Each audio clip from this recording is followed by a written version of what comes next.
Hello and welcome! Silrace here with Mechwarrior Online. I want to talk about the new Steam performance packs and whether they are worth it. Granted, this video is coming out a little late, those packs have been out for a bit already, but I simply did not have time to make this video. Couple things before I get onto that though. I have no actual official relationship with either Steam or PGI, so everything you hear here is entirely my personal opinion. You're welcome to disagree if you wish to. This is my opinion and this is my thoughts on whether those packs are worth that. Now let's get into it then.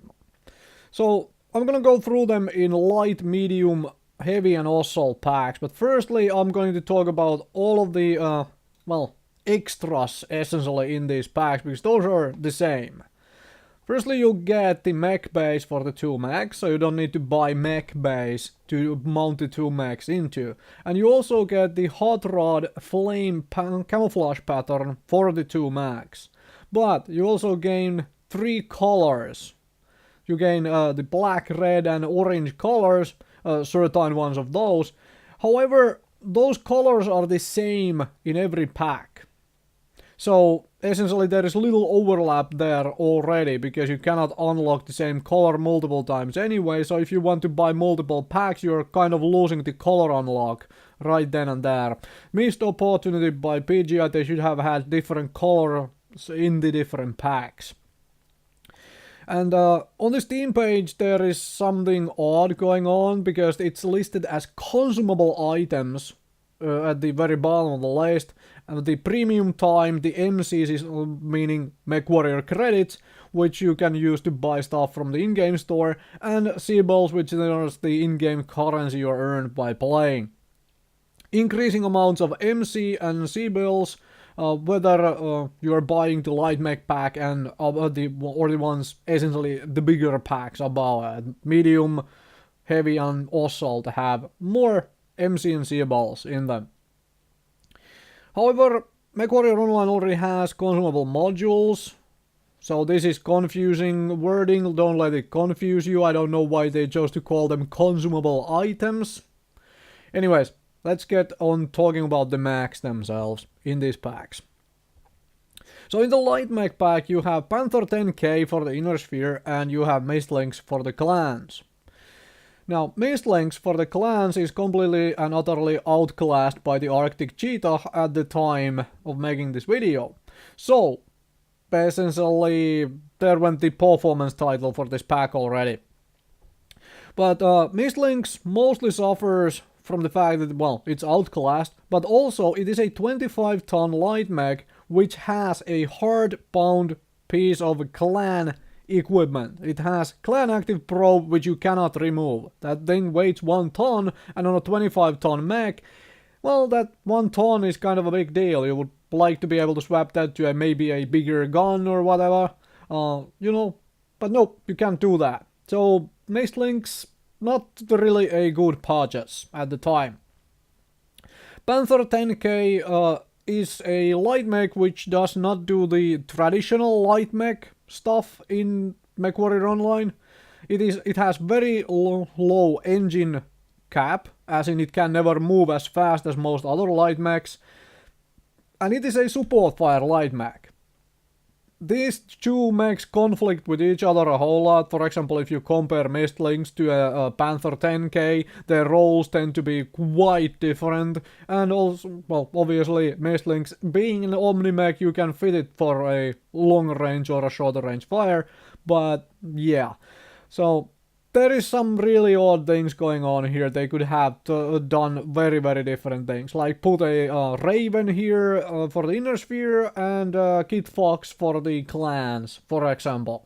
Anyway, I honestly do not believe this is a good pack to buy for anybody who wants to get into the game. Neither of these mechs is very newbie friendly, and neither of them is really all that worthwhile at the time. Sure, you can get something out of them, doesn't mean they are very, very good mechs at the time. Let's move on to the medium mech pack. So for the inner sphere we have a crab, and for clans we have Shadow Cat. Now Shadow Cat can be a very good mech for the clans. It is another ECM mech, as in it can mount the ECM suite and so forth, which it shares with Mist Links. Mist Links can also mount the ECM, whereas the inner sphere mech here cannot mount an ECM, but it's 5 tons bigger. It's a 50-ton medium mech, the crab.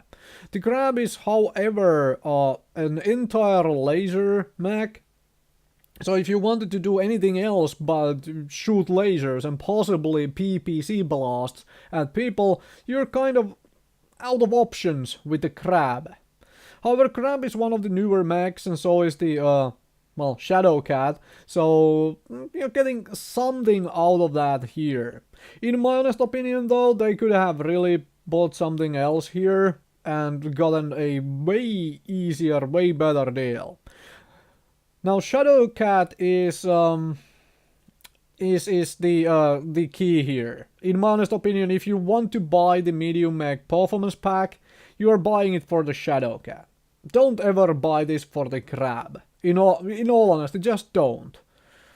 That's just my opinion, and this is another missed opportunity by the PGI for not putting a blackjack here. Because a whole lot of people got a blackjack 2 for themselves and didn't own any other blackjacks from the, loyalty mech from last year, or rather this year. So having another blackjack here would probably have sold this pack a little bit more. Heavy mech pack, however, is a little bit of a different deal.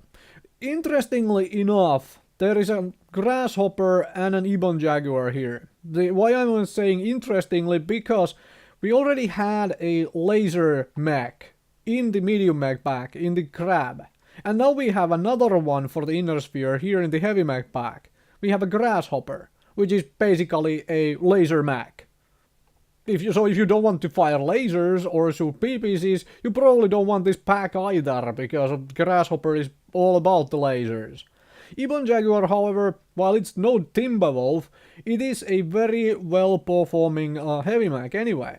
It's a 65-ton heavy mech which can get a whole lot of the things done. It can mount a whole lot of the different weaponry and so forth. So from the selling point of view on the heavy mech pack, Ebon Jaguar is a thing you might want. You could definitely consider that. Does not carry an ECM though, but still, it is there. However, moving on to the Assault Mech pack. And this is the massive disappointment of the bunch. A Zeus for the inner sphere and a Warhawk for the clans. To me, I can, to throw out a funny idea here, because this is what I imagined the first time I read this pack's contents, where it's like somebody at the HQ was like, hey, I know how we can lower the amount of Kodiaks on the battles. Let's sell them some, smaller assault mechs, so people buy them and then they have those mechs to level up. And everybody was cheering for some reason. Because neither Zeus or Warhawk is really all that competitive of a mech, or all that awesome of a mech when it comes to actual performance. Sure, you can get any mech to perform to a certain degree. However, this feels like a slap, alright? It just very much does. They should have put like 90-ton mechs or 95 tonners even. This could have been worth that. But nope, no performance here either. So, for the final word, there is essentially 2 packs here which could be considered worth it. Heavy performance pack for an Ebon Jaguar. The Grasshopper is a questionable variant here, which you may or may not want. The Ebon Jaguar, however, might be worth that. And the medium mech pack for the Shadow Cat. If you really want all the other extras as well, I mean, talking about the colors and the premium time MC, some C-bells, and you get a bonus mech, you can basically sell if you so desire in both the crab or the grasshopper, whether we are talking about the heavy and medium mech packs. Yeah, those two could be worth it. Light mech pack, run away screaming, never touch that thing, and do the same thing with the assault mech. Install some kind of a script or a cron job which reboots your computer the moment you try to add this to your Steam cart. That is my opinion on the Steam performance packs. I am overall not thrilled at all. Some silly decisions here, such as for example in the medium mech pack. I foresee it could sell much better if it had that blackjack in it. Because then it would, people already had the blackjack 2 as a loyalty mech, they could have grabbed a new one through here kind of easily and gotten some goodies on top of it, including a shadow cat. So on. Thank you very much for watching. Hopefully this was helpful to somebody somewhere who is considering buying these things.